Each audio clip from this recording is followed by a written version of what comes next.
السلام عليكم ورحمة الله وبركاته. عاملين ايه يا شباب؟ احنا جينا النهارده ايه بصة سريعة كده على الحاجات اللي عندنا. نبدأوا بقوشة، سميته قوشة برضه لسه لحد دلوقتي والله ما عارف هو ولد ولا بنت، بس هو ايه خلاص ريش السمر ماشي في التمام والدنيا تمام. اسكت. جبنا طبعا حاجات جديدة وفي حاجات جديدة جاية في السكة. اللي يتوقع احنا هنجيب ندخله نوع جديد ايه عندنا اكتب لنا في الكومنتات واحنا هنرد عليكم في الفيديو الجاي. دي قولوا لنا في الكومنتات دي بنت ولا ولد. لسه جايبينها من سوق الجمعة عندنا في اسكندرية طبعا اللي ما يعرفش، بس هي ايه بصوا دي تمام. وكانت عند واحد مش مهتم بيها، ناتف طبعا قصت لها الريش بالمقص، طبعا ناتفته بدأ يطلع لها فرد مستوى كويس بسم الله ما شاء الله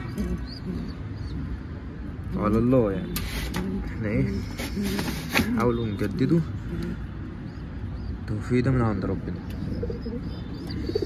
دول بسم الله ما شاء الله احمر غزار ذكر المرقع ماشي، يلا احمر غزار معاهم ابنهم طبعا شفتوه، بس ما شفتوش هو بقى حجمه عامل ازاي. استنى بقى مزعجناش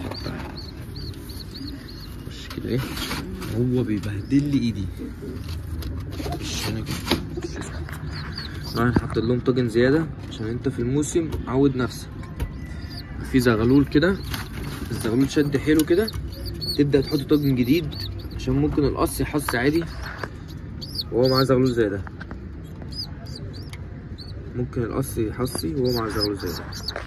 احنا الزغلول ده فيه مشكله اهي، شايفين صبعه ده، شايفين الصبع الاخير ده كان بينزل تحت صوابعه، باين هو كان حاطط رجله غلط وهم قعدوا عليه ثبتوه كده فصبعه كان تحت صوابعه التانيين.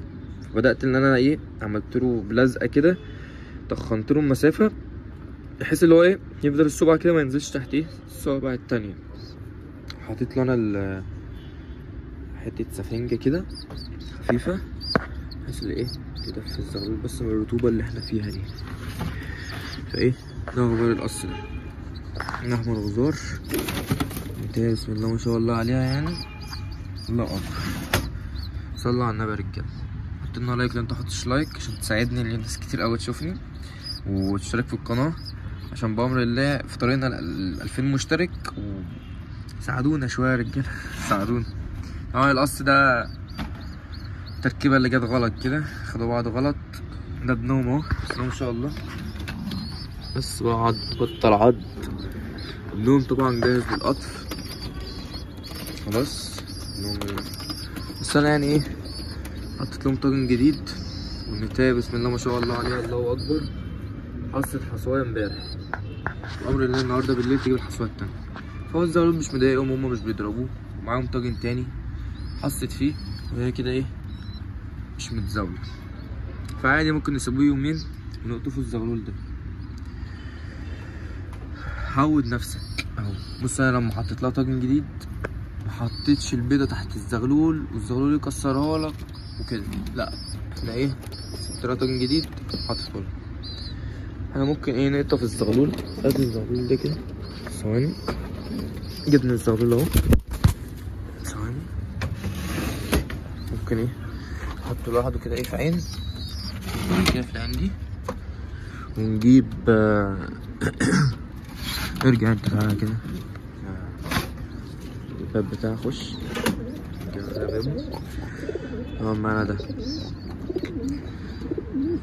فايه النتايه دي جابت الحصوايه الاولى وعليها الحصوايه التانية باينه، احنا هنسيبها هناخد بقى ايه ثواني يا رجاله نحط السكر ده نحطه كده ونسيب دي تجيب الحصوايه التانية وترقد عليها تشوف ربنا يكرم بأمر الله بيهم وعادي البتين لو فقصوا يا رجاله في زغلولين النتايه تقوم بيهم. هو الجهد هيكون زياده بس احنا هنساعدها في الزغلولين فايه هنسيبها والزغلول طبعا يتقطف. خلينا ايه ده بقى انا هسيب له النتايه دي بامر الله تخلص وهديها له ان شاء الله يبقى دكر، ان شاء الله انت تبقى دكر وتشرفنا. تعالى ندي الصوت دلوقتي كده نشوفوا ايه الدنيا. اثبت والله ما انا عارف، قسما بالله انا ما عارف. المهم ايه، عزلنا النتايه دي، هو الظاهر اللي انت بس هي خشنة اوي، فانتوا اكتبوا لنا في الكومنتات هي ايه الدنيا. بس هو دخل ضربها من امبارح، دخلتها له بدأ يضربها وبتاع،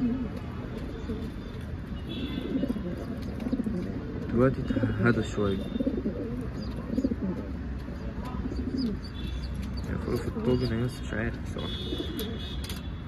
ان شاء الله تبقى انت الوش عامل ازاي، الوش عامل ازاي، شايفش على الله بقى يا رجاله، هتشوفوا الدنيا ايه واحنا معاكم. واللي محتاج اي حاجه اكتبوا لنا في الكومنتات وانا هرد عليكم. بس قبل ما ننسى، طبعا العصافير هي بامر الله بامر الله بدات اهي تريش، الحمد لله بدا الريش التاني يطلع اهو، لو شايفين التنبيت اهو، الحمد لله الحمد لله. انا هعمل لكم فيديو عن العلاج، اللي محتاج فيديو علاج العصافير ومتابعنا عشان العصافير يا ريت تكتب لنا في الكومنتات اللي هم متابعنا عشان العصافير، وانا هعمل الفيديو بامر الله بتاع العصافير وانزله لكم. تمام؟ كان معاكم سمير احمد من اسكندريه، يلا سلام.